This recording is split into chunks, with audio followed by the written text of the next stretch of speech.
Hello to everyone. I welcome you all on Abhipedia platform. Hope you all are doing well and my name is Atul Dheman. आज का इस video का topic है कि prelims मतलब जो UPSC civil services prelims है जो अभी जस्ट होके हटा है उसके बाद आपको क्या करना चाहिए। सो हम लोग बात करेंगे प्रैक्टिकल अप्रोच की और आई होप आपने अपना जो एग्जाम है आपका पेपर 1 है जनरल स्टडीज का जीएस पेपर 1 है उसको प्रॉपर्ली एसेस कर लिया होगा, सीसेट को एसेस कर लिया होगा ताकि ये इंश्योर हो जाए कि सीसेट आपका क्वालिफाइंग है तो उसको आपने कर लिया होगा कि मैं क्वालिफाई कर रहा हूँ, अब जीएस पेपर 1 के ऊपर मेरी बात बनेगी, राइट। तो ये सारी चीजें आपने असेस कर ली होगी। अब यू मस्ट बी थिंकिंग कि अब आगे क्या करने की जरूरत है, राइट। तो ऑब्वियसली प्रीलिम्स के बाद मेंस आता है, मेंस के बाद इंटरव्यू आता है। ये सभी को अप्रोच, सभी को प्रोसेस पता है, सभी को स्टेजेस पता है, लेकिन जरूरी नहीं है कि हर स्टूडेंट जो है जो यूपीएससी सिविल सर्विसेज का एग्जाम लिख के आया है, प्रीलिम्स दिया है, उसको ये अप्रोच फॉलो करनी चाहिए कि प्रीलिम्स के बाद मेंस की तैयारी करनी चाहिए। मैं आपको प्रॉपर्ली एक तरीके से बता दूंगा कि किस स्टूडेंट को क्या करना चाहिए and it's all up to you. You should follow, you should not follow. अपना अप्रोच अपने हिसाब से देखिए कि कैसे क्या करना की जरूरत है। लेकिन मैं एक जर्नलिस्ट एक आइडिया आपको दे देता हूं कि प्रीलिम्स एग्जाम देने के बाद 3 कैटेगरी के स्टूडेंट्स होते हैं जो हमारे सामने आते हैं, ठीक है। सो फर्स्ट कैटेगरी का जो स्टूडेंट होता है जिसे हम लोग बोल सकते हैं, we can call it category A, ठीक है। ए कैटेगरी का स्टूडेंट है। दूसरी कैटेगरी होती है बी कैटेगरी और तीसरी कैटेगरी है सी कैटेगरी, ठीक है। सो ए कैटेगरी का जो स्टूडेंट है उसमें आप देखोगे कि he is very very sure कि मैं प्रीलिम्स निकाल लूंगा और ये श्योरिटी आ भी जाती है क्योंकि आपको पता होता है, आपने इतनी पढ़ाई किया होता है और दूसरी बात आपने मल्टीपल आंसर की से अपने आंसर्स चेक किए होते हैं। आप खुद भी अपना दिमाग लगाते हो कि ये आंसर तो मुझे इस पर्टिकुलर बुक से मिल रहा है, वहाँ पे लिखा भी हुआ है, आप वहाँ से भी क्रॉस चेक कर लेते हो और अगर देखा जाए तो आपको श्योरिटी क्लैरिटी हो जाती है, कंप्लीट क्लैरिटी हो जाती है कि you are going to clear the prelims, right. Clarity, full clarity हो जाती है कि हाँ मैं प्रीलिम्स को क्वालिफाई करने वाला हूं, ठीक है। ए कैटेगरी का जो स्टूडेंट है। अब जो बी कैटेगरी का स्टूडेंट है वो आंसर की चेक करता है, उसने भी मेहनत की होती है, बहुत डेडिकेशन से लगा होता है और बी कैटेगरी का जो स्टूडेंट होता है वो भी आंसर की चेक कर रहा होता है, वो सारी चीजें कर रहा होता है, लेकिन फिर भी उसके सामने ये दुविधा आ जाती है कि कहीं ना कहीं मेरे मार्क्स कट ऑफ से थोड़े कम बन रहे हैं या बॉर्डर लाइन सिचुएशन बन रही है या पॉसिबिलिटी है 50-50% की पॉसिबिलिटी है। पॉसिबिलिटी ये है कि अगर कट ऑफ कम जाती है तो मैं कट ऑफ क्लियर कर लूंगा, अगर ज्यादा जाएगी तो शायद कट ऑफ नहीं क्लियर कर पाऊंगा। तो इस और इसके बीच में यही डिफरेंस आता है कि इसके ज्यादा स्कोर बन रहे हैं, इसके कम स्कोर बन रहे हैं, तो we call it as borderline situation. Borderline case है इस बच्चे का, इस कैटेगरी के बच्चों का, जहां पे you are not very sure कि अगर कट ऑफ कम जा रही है तो ऑब्वियसली आप प्रीलिम्स क्लियर कर लोगे, ज्यादा जाएगी तो शायद प्रीलिम्स ना क्लियर हो। तो यहाँ पे श्योरिटी नहीं है, यहाँ पे प्रोबेबिलिटी वही है कि हाँ हो भी सकता है, नहीं भी हो सकता, ठीक है। अब सी कैटेगरी का जो स्टूडेंट है वो स्टूडेंट वो है जो शायद प्रीलिम्स देने के बाद होपलेस हो चुका है कि उसको दिख गया है कि मेरे तो मार्क्स ही बहुत कम आ रहे हैं। ऐसा अगर देखा जाए लास्ट 5 साल के कट ऑफ्स को तो ऐसा पॉसिबिलिटी बहुत कम लगती है जहां पे मेरा जो है इतनी कम कट ऑफ जाके मेरा प्रीलिम्स क्वालिफाई हो जाए। तो ये जो है स्टूडेंट ये लीस्ट होप वाले हैं, लीस्ट होप वाले हैं और क्लैरिटी होनी चाहिए आपको कि हाँ whether I'll be able to qualify the prelims or not, right। तो ये C जो है वो लीस्ट होप वाले हैं, B जो है बॉर्डर लाइन है और A जो है कंप्लीट क्लैरिटी वाले हैं, ठीक है। अब देखिए ये जो क्लैरिटी वाले बच्चे हैं इनको क्या करना चाहिए, what should be the appropriate approach for upcoming days.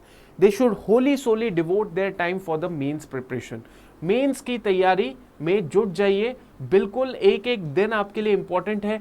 You should all move forward कि हाँ मैं और अच्छे से अपना मेंस का प्रिपरेशन करना शुरू कर देता हूँ। आपने पहले भी किया होगा, अब दोबारा से उसको और स्ट्रेंथन करता हूँ। Next step is mains only, तो they should all move towards preparation of mains, right. अब जो कैटेगरी बी वाला स्टूडेंट है इसमें क्या है, इसमें बॉर्डर लाइन है, तो इसको क्या करना चाहिए, इसको भी मेंस की तैयारी करनी चाहिए, मेंस प्रिपरेशन करनी चाहिए।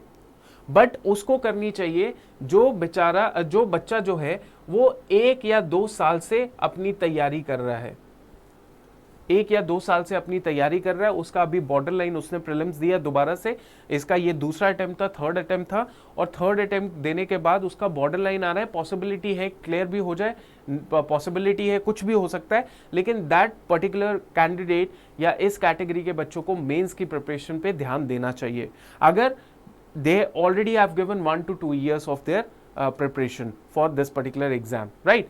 बट एक और कैटेगरी आती है जो कैटेगरी में बॉर्डर लाइन है, लेकिन उस बच्चे ने 4 से 5 साल जो है अपना इस प्रिपरेशन को दे दिया है ना, 4 से 5 साल उसने प्रिपरेशन को दे दिया है, और अभी भी वो इसी डाउट में है कि मैं कट ऑफ क्लियर कर लूंगा कि नहीं करूंगा, राइट। या 3 से 4 साल उसने दे दिया है, 3 से 5 साल का टाइम पीरियड जो है उस बच्चे ने दे दिया है for UPSC civil services preparation, और स्टिल इस बार जो प्रीलिम्स दिया उसमें उसको दिख गया कि मेरा जो है बॉर्डर लाइन है, मुझे नहीं लगता है, मुझे नहीं लगता है कि मैं क्लियर कर लूं या ना क्लियर करूं अपना प्रीलिम्स एग्जाम। उस सिचुएशन में उस बच्चे को क्या करना चाहिए? उस सिचुएशन में उस बच्चे को बिल्कुल कोई और एग्जाम जो है, जो पोटेंशियल एग्जाम्स है, जो अपकमिंग पोटेंशियल एग्जाम्स है, उनकी तरफ फोकस करना चाहिए। ट्रस्ट मी, ये सही अप्रोच है। क्यों? क्योंकि आप ऑलरेडी 4 से 5 साल, 3 से 5 साल लगा चुके हो, still you are in the borderline situation prelims में, तो ये तो गलत चीज हो रही है, ये तो आपकी प्रिपरेशन स्ट्रैटेजी गलत हो रही है, या कहीं ना कहीं आपकी सिंसेरिटी टुवर्ड सिविल सर्विसेज नहीं है उतनी, ठीक है, या आपका उतना लक नहीं है, या आपकी अप्रोच नहीं है। तो आपको क्या करना चाहिए? ऑब्वियसली आपने 3 से 4 साल, 5 साल लगा चुके हैं, आपको सोशल सिक्योरिटी चाहिए, गवर्नमेंट जॉब चाहिए, तो ऑब्वियसली सिविल सर्विसेज के अलावा भी बहुत सारे ऑप्शंस आपके लिए अवेलेबल है कि नहीं? आपके पास अवेलेबल है। तो उस सिचुएशन में you should all move towards the other potential exams. Other potential exams की बात करूं तो मैं आगे आपको एक्सप्लेन करूंगा इसका मतलब क्या है अदर पोटेंशियल एग्जाम्स, राइट। और जो लास्ट जो बच्चे हैं, जो लीस्ट होप वाले हैं, इनको क्या करना चाहिए? इनको दे should all move towards other potential exams, ठीक है, कि और एग्जाम्स भी आ रहे हैं अपकमिंग डेज में, अच्छे प्रेस्टिजियस एग्जाम्स है, कोई ऐसे छोटे मोटे एग्जाम्स नहीं बताऊंगा। अगर एक बार उसमें भी सिलेक्शन हो जाएगी, आपकी सोशल प्रेस्टीज, आपका जो responsibility, recognisation, everything will be on top, right. तो वो टेंशन ना लो। लेकिन अदर पोटेंशियल एग्जाम्स के बारे में मैं आपको अपकमिंग अगली स्लाइड में बता देता हूँ। लेकिन इस सिचुएशन में जहां पे आप देख रहे हैं कि ये 3 कैटेगरी के बच्चे हैं, और तीनों आप जितने भी बच्चे वीडियोस देख रहे हैं उसमें आप कहीं ना कहीं लाइक करते होंगे, राइट। तो इस वाली कैटेगरी के बच्चे को क्या करना चाहिए? सीधा मेंस की तैयारी करनी चाहिए। इसको क्या करना चाहिए? इसको अगर ये 4 से 5 साल, 3 से 5 साल लगा चुका है, should go for other exam options, and अगर 1-2 साल ही लगाए तो go for mains preparation, right, ठीक है। और लास्ट इज की सी कैटेगरी का बच्चा है, लीस्ट होप वाला है, इसको जाना चाहिए अदर पोटेंशियल एग्जाम्स के पास, ठीक है। चलो अब हम लोग बात करते हैं अदर पोटेंशियल एग्जाम्स हैं क्या, है ना। चलो, तो मैं आपको ज्यादा ऑप्शन नहीं दूंगा, क्योंकि देखिए ज्यादा ऑप्शन दे के कंफ्यूजन हो जाती है। हर एग्जाम का अपना एक यूनिकनेस होती है, उस यूनिकनेस को पकड़ के ही आपको प्रिपरेशन करनी पड़ती है। अदरवाइज आपने कट ऑफ क्लियर भी कर ली तब भी आप मेरिट आउट हो जाते हो, ठीक है। तो अब हम लोग बात करते हैं वो एग्जाम्स कौन से हो सकते हैं। जितने भी बच्चे हैं, और ये मैं सिर्फ इस वजह से नहीं कह रहा कि हाँ, reason being because we provide those exam preparation courses, ऐसा नहीं है। आप एक्सपीरियंसेस देख लीजिए टॉपर्स के, जो उन एग्जाम्स के टॉपर्स हैं, उनका बैकग्राउंड भी देखोगे, you will get to know कि यार उनका बैकग्राउंड भी तो वही बैकग्राउंड है जो आज हमारा बैकग्राउंड है, ठीक है। तो मैं सबसे पहले आपके पास ऑप्शन देता हूं आरबीआई ग्रेड बी की, आरबीआई ग्रेड बी एग्जाम की। काफ़ी प्रेस्टिजियस एग्ज़ाम है, और आप देखोगे इस एग्ज़ाम के लिए बच्चे जो हैं ज़्यादातर यूपीएससी बैकग्राउंड से होते हैं, और they start preparing for this exam after giving 3 to 4 years to their UPSC exams, UPSC civil services.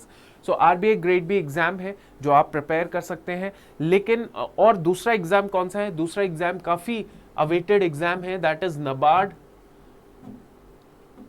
Grade A, ठीक है, नबार्ड ग्रेड ए।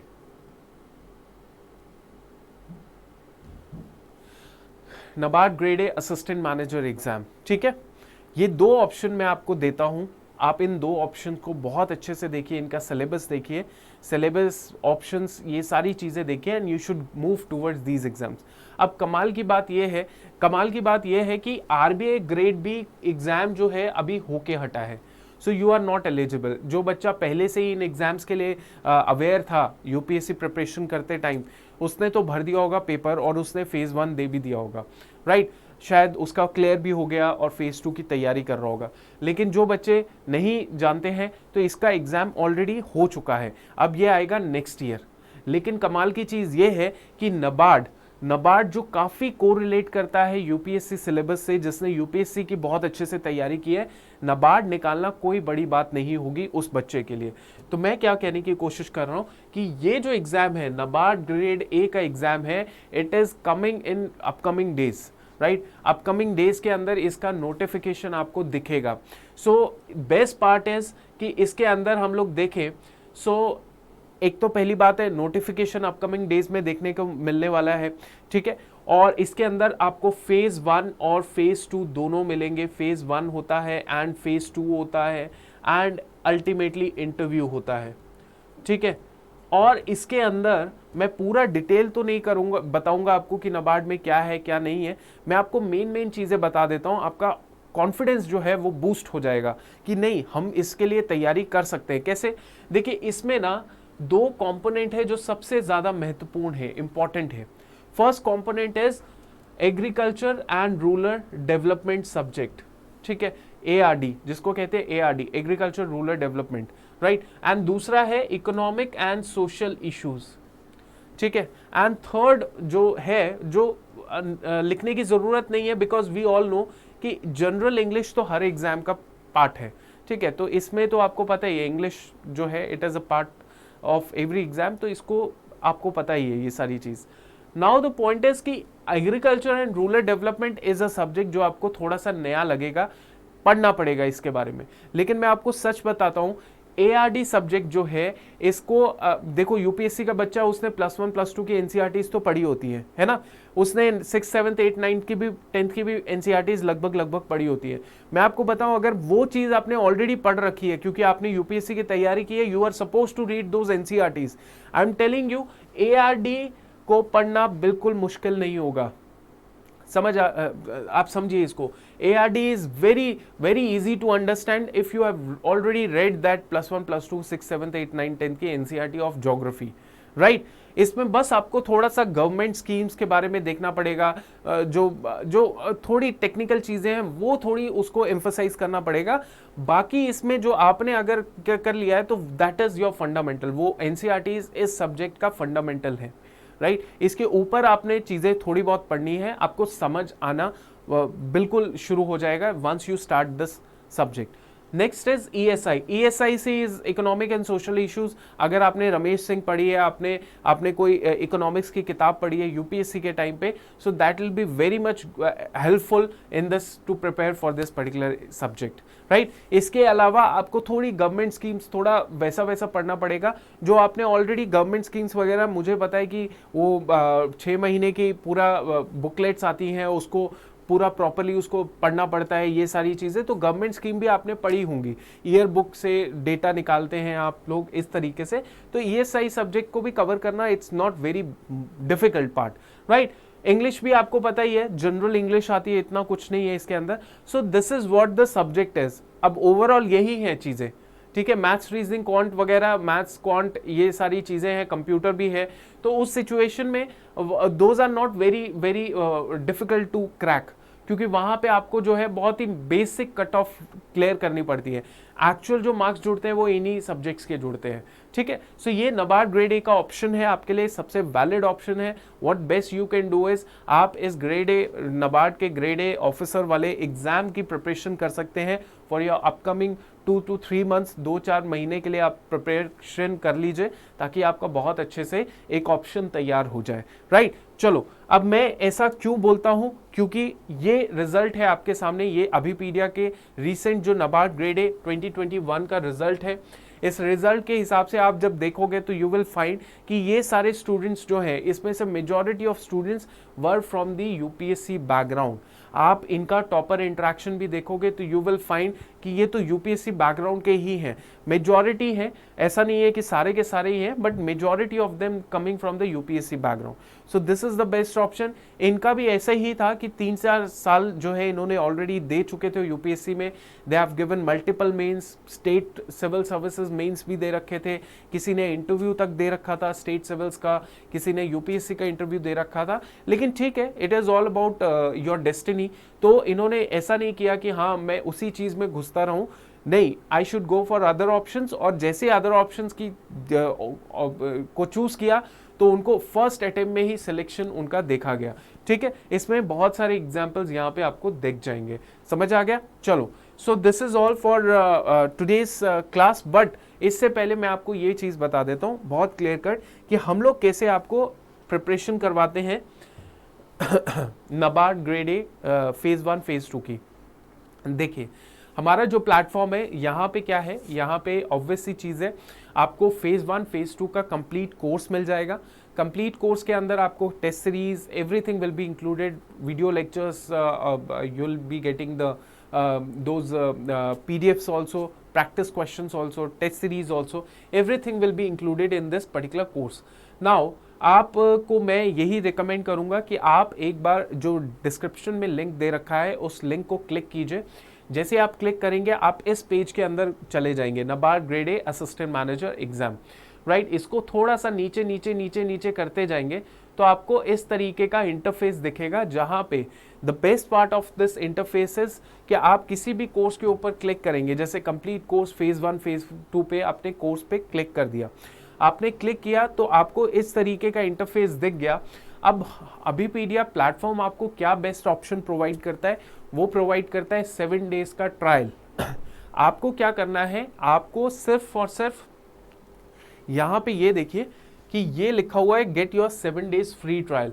आप आराम से इसको क्लिक करें, जैसे आपने क्लिक किया आपको मिल जाएगा 7 दिन का ट्रायल, और 7 दिन के ट्रायल के थ्रू आप इन 7 अपकमिंग लेक्चर्स को, या इसके अंदर पूरा डिटेल दिया रहेगा कि कौन कौन से क्या क्या लेक्चर्स हैं, उनको जो है आप बहुत आसानी से वो ट्रायल के थ्रू देख सकते हो और अपना मन बना सकते हो कि आपने प्रिपेयर करना है कि नहीं करना है इस पर्टिकुलर एग्जाम को। ठीक है, तो 7 दिन तक हम आपको फ्रीडम लर्निंग ऑप्शन देते हैं कि आप फ्री तरीके से आराम से इसको पढ़िए, खुले दिल से पढ़िए। ठीक है, इसके अलावा मैं आपको एक और चीज बताना चाहता हूं जो बेस्ट पार्ट है अभिपीडिया प्लेटफॉर्म की, कि हम लोग सिर्फ आपको कंप्लीट कोर्स नहीं दे रहे हैं।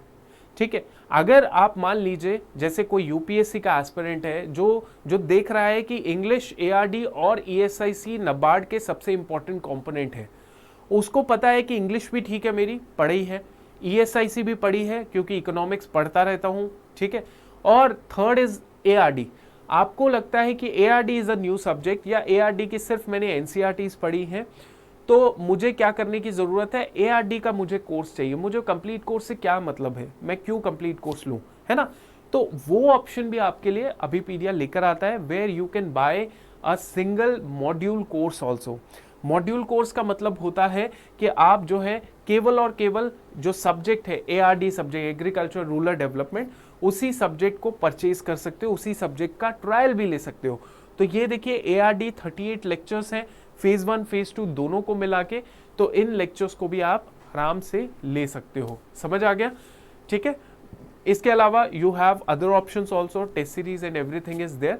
सो इस चीज को अवेल करने के लिए आप डिस्क्रिप्शन में जाइए और लिंक दे रखा है, वहां पे आप क्लिक कर सकते हैं और इसको अवेल कर सकते हैं। ठीक है, सो तब तक के लिए मैं आपसे अलविदा लेता हूं। I hope you like this session. The only objective of this session is to show you another direction जो आपको उसी डेस्टिनेशन तक ले जाएगी, गवर्नमेंट एग्जाम्स के तरफ ले जाएगी, प्रेस्टिजियस गवर्नमेंट एग्जाम्स की तरफ ही लेकर जाएगी। तो this is what I wanted to tell you, and just keep working, don't lose your hope, and कोई भी डाउट आती है, कोई भी प्रॉब्लम आती है, डायरेक्टली आप कमेंट कर सकते हैं, कॉल कर सकते हैं, we would love to help you out, right? Thank you and keep working.